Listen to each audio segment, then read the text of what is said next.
नमस्कार व्यूअर्स, और आप सब लोग कैसे हैं। आशा करती हूँ आप सब लोग अच्छे होंगे, स्वस्थ होंगे और मेरा शिव पुराण का पाठ अवश्य देखते होंगे। तो त्योहारों का सीज़न शुरू हो गया है। मैं भगवान शिव से प्रार्थना करूँगी कि सभी का त्यौहार बहुत अच्छे से जाए और सबके ऊपर उनका आशीर्वाद बना रहे। तो सबसे पहले हम जान लेते हैं कि कल तक हमने कहाँ तक जाना था।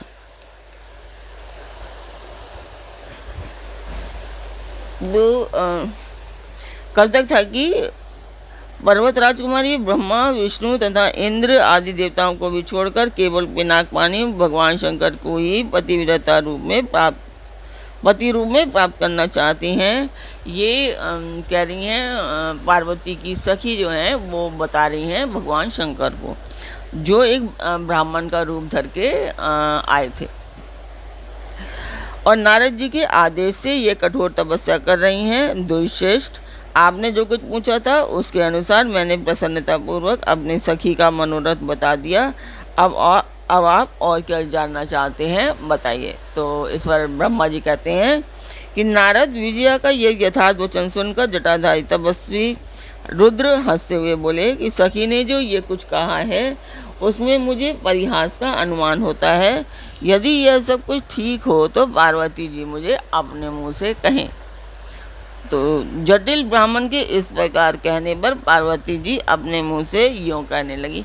तो क्या कहने लगी ये हम आपको आज बताएंगे। तो इससे पहले मैं जैसे हर पाठ में बता रही हूँ, हर वीडियो में बता रही हूँ कि ये पाठ एक शुभ कार्य है और जेन्युइनली ये एक शुभ कार्य है, मंदिर के लिए है। और इसमें मैं आप सब लोग सहयोग चाहती हूँ। आप लोग ज़्यादा से ज़्यादा सहयोग कीजिए। अपने परिवार और मित्रगणों से भी सब्सक्राइब एंड शेयर करने के लिए अवश्य कहें, ताकि ज़्यादा से ज़्यादा लोग सब्सक्राइब कर सकें। अभी तक मेरे सब्सक्राइबर पूरे भी नहीं हुए, मतलब जितने चाहिए होते हैं मोनेटाइज के लिए। अभी तक मेरा चैनल मोनेटाइज भी नहीं हुआ है और दूसरे लोगों के मोनेटाइज बहुत जल्दी हो जाते हैं, जबकि मेरा अभी तक नहीं हुआ। 2 साल हो चुके हैं प्रयत्न करते हुए। तो खैर कोई नहीं, मैं प्रयत्न तो जारी रखूँगी जब तक मैं कर सकती हूँ। तो इसमें सहयोग कीजिए ज़्यादा से ज़्यादा और सब्सक्राइब कीजिए, लाइक कीजिए और शेयर कीजिए, और अपने परिवार मित्रगणों से भी सब्सक्राइब एंड शेयर अवश्य करवाइए। तो मंदिर की जिसमें का मैं वर्णन कर रही हूँ, उस मंदिर की मैं वीडियो डालती हूँ, आप लोग देखें और मुझे बताएं कि आपको मेरा पाठ कैसा लगता है। कमेंट अवश्य किया कीजिए।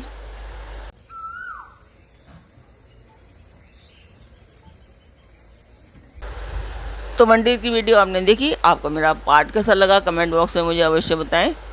तो अब हम चलते हैं आज के पाठ पर। तो आज के पाठ में है कि पार्वती की बात सुनकर जटाधारी ब्राह्मण का शिव की निंदा करते हुए पार्वती को उनकी ओर से मन को हटा लेने का आदेश देना। जो ब्राह्मण है वो मना कर रहे हैं कि पार्वती को रुद्र से विवाह करने के लिए। तो आज हम ये जानेंगे।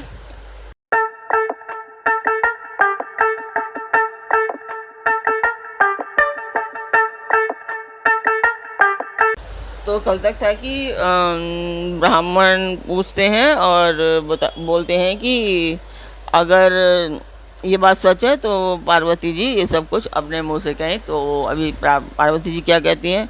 पार्वती जी बोलती हैं कि जटाधारी विप्रवर, मेरा सारा वृत्तांत सुनिए। मेरी सखी ने जो कुछ भी कहा है वह ज्यों का त्यों सत्य है, उसमें असत्य कुछ भी नहीं है। मैं मन, वाणी और क्रिया द्वारा सत्य ही कहती हूँ, असत्य नहीं।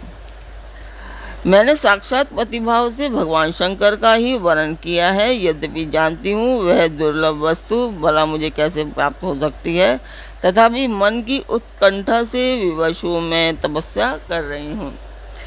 ब्राह्मण से ऐसी बात कहकर पार्वती देवी उस समय चुप हो गई। तब उनकी यह बात सुनकर ब्राह्मण ने कहा, तो ब्राह्मण क्या बोलते हैं कि इस समय तक मेरे मन में यह जानने की प्रबल इच्छा थी कि यह देवी किस दुर्लभ वस्तु को चाहती हैं जिसके लिए ऐसा महान तप कर रही हैं। किंतु देवी, तुम्हारे मुखारबिंद से सब कुछ सुनकर अब अविष्ट वस्तु को जान लेने के बाद अब मैं यहाँ से जा रहा हूँ। तुम्हारी जैसी इच्छा हो वैसा करो।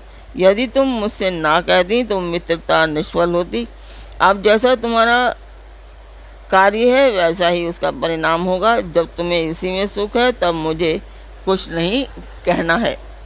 वहाँ ऐसी बात कहकर ब्राह्मण ने ज्यों ही जाने का विचार किया त्यों ही पार्वती देवी ने प्रणाम करके उनसे इस प्रकार कहा।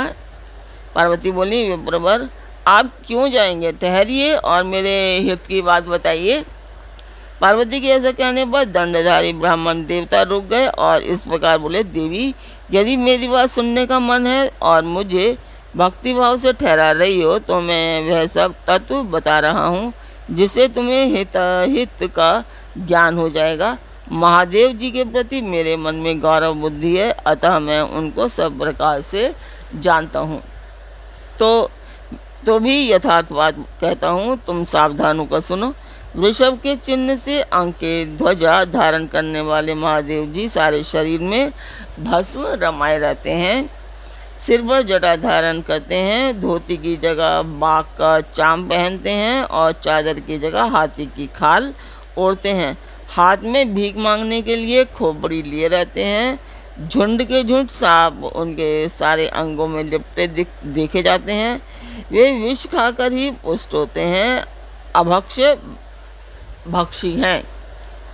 उनके नेत्र बड़े भद्दे हैं और देखने में डरावने लगते हैं। उनका जन्म कब, कहाँ और किससे हुआ यह आज तक प्रकट नहीं हुआ। घर गृहस्थी के भोग से वे सदा दूर रहते हैं, नंग धड़ंग घूमते हैं और भूत प्रेतों को सदा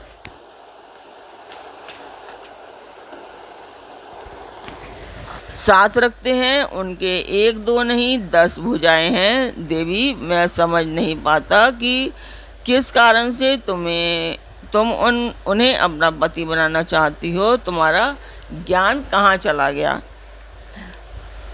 इस बात को आज सोच विचार कर मुझे बताओ। दक्ष ने अपने यज्ञ में अपनी ही पुत्री सती को केवल यही सोचकर नहीं बुलाया कि वह कपालधारी भिक्षुक की भार्या है। इतना ही नहीं, उन्होंने यज्ञ में भाग लेने के लिए सब देवताओं को बुलाया किंतु शंभु को छोड़ दिया। सती उस अपमान के कारण अत्यंत क्रोध से व्याकुल हो उठी। उसने अपने प्राणों को तो छोड़ा ही, शंकर जी को भी त्याग दिया। तुम तो स्त्रियों में रत्न हो, तुम्हारे पिता समस्त पर्वतों के राजा हैं, फिर भी तुम क्यों इस उग्र तपस्या के द्वारा वैसे पति को पाने की अभिलाषा रखती हो? सोने की मुद्रा देकर बदले में उतना ही बड़ा कांच लेना चाहती हो। उज्जवल चंदन छोड़कर अपने अंगों में कीचड़ लपेटना चाहती हो। सूर्य के तेज का परित्याग करके जुगनू की चमक पाना चाहती हो। महीन वस्त्र त्याग कर अपने शरीर को चमड़े से ढकने की इच्छा रखती हो।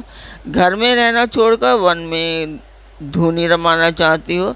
तथा देवेश्वरी, यदि तुम इंद्र आदि लोकपालों को त्याग कर शिव के प्रति अनुरक्त हो तो अवश्य ही रत्नों के उत्तम भंडार को त्याग कर लोहा पाने की इच्छा रखती हो।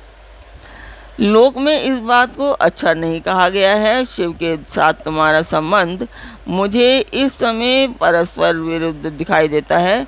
कहाँ तुम जिसके नेत्र प्रफुल्ल कमल दल के समान शोभा पाते हैं और कहाँ वे रुद्र जो 3 भद्दी आँखें धारण करते हैं। तुम तो चंद्रमुखी हो और शिव पंचमुखी कहे गए हैं। तुम्हारे सिर पर दिव्य वेणी सर्पिणी सी शोभा दिखाई पड़ रही है, परंतु शिव के मस्तक पर जो जटाजूट बताया जाता है वह प्रसिद्ध ही है। तुम्हारे अंग में चंदन का अंगराग होगा और शिव के शरीर में चिता का भस्म। कहाँ तुम्हारी सुंदर मृदुल साड़ी और कहाँ शंकर जी के उपयोग में आने वाला हाथी की खाल।